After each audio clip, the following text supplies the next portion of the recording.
Fifth Sunday in Ordinary Time. A reading from the book of Job. Job spoke, saying, "Is not man's life on earth a drudgery? Are not his days those of hirelings? He is a slave who longs for the shade, a hireling who waits for his wages. So I have been assigned months of misery, and troubled nights have been allotted to me. If in bed, I say, when shall I arise? Then the night drags on. I am filled with restlessness until the dawn.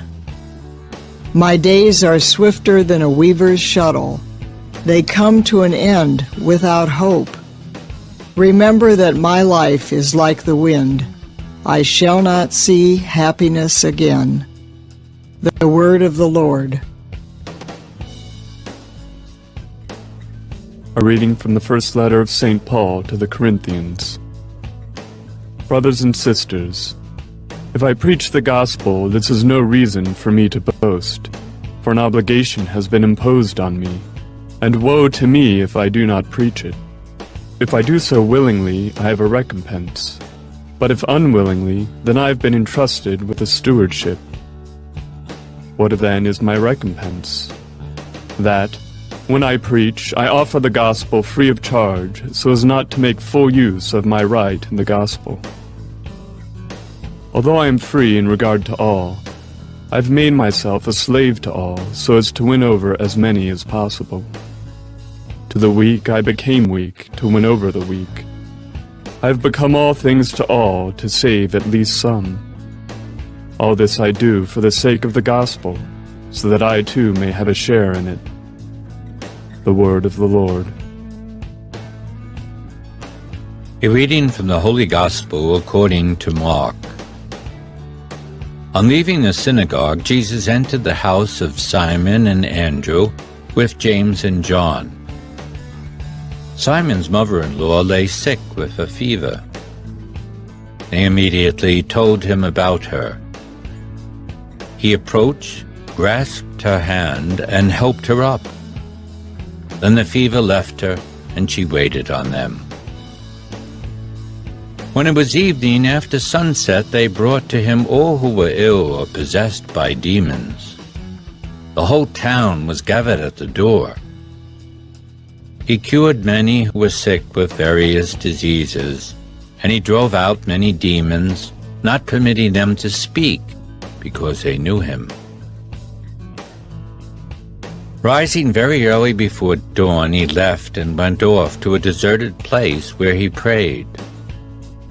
Simon and those who were with him pursued him, and on finding him said, "Everyone is looking for you."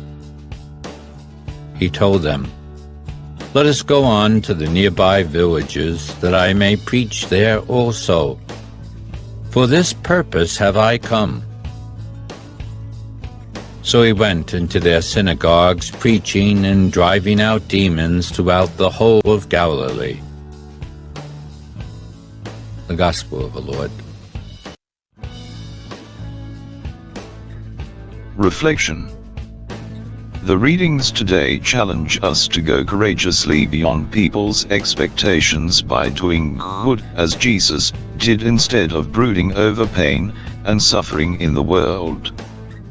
Today's Gospel describes how Jesus had just finished the first day of his public ministry at Capernaum on a Sabbath day. Before noon, he took part in the synagogue worship, taught with authority, exorcised a demon, healed Simon's mother-in-law, and in the evening he cured many who were sick with various diseases, and drove out many demons. Instead of reveling in the glory he attained, Jesus rose early next morning, and went off to a deserted place to pray in order to recharge his spiritual batteries.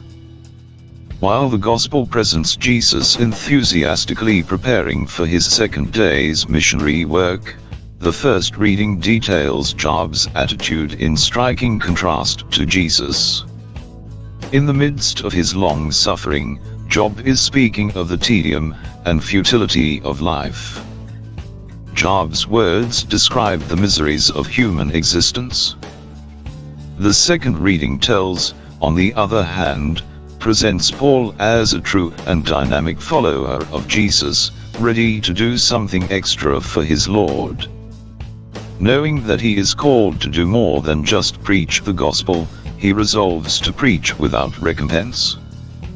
Pointing out the spontaneous response of Peter's mother-in-law after she had been healed by Jesus, namely, waiting on them at table. Today's gospel teaches us that true discipleship means getting involved in selfless service of others.